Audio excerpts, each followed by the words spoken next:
Polisi akhirnya menampilkan wajah dua pemeran video viral kebaya merah dalam konferensi pers di Gedung Humas Mapolda Jatim Selasa 8 November 2022 kemarin.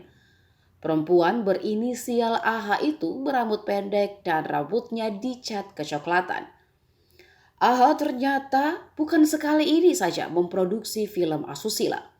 Ada 92 video dewasa dan 100 foto tanpa busana yang dia miliki. AH, warga Malang itu kini telah ditetapkan sebagai tersangka, sementara pemeran pria berinisial ACS adalah warga Surabaya.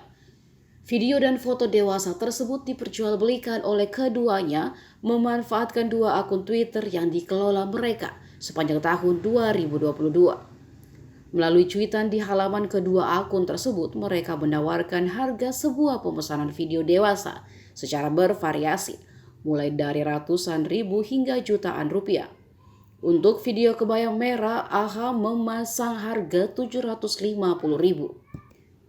Setelah komunikasi di Twitter, pelanggan akan diberikan link khusus untuk akses ke Telegram.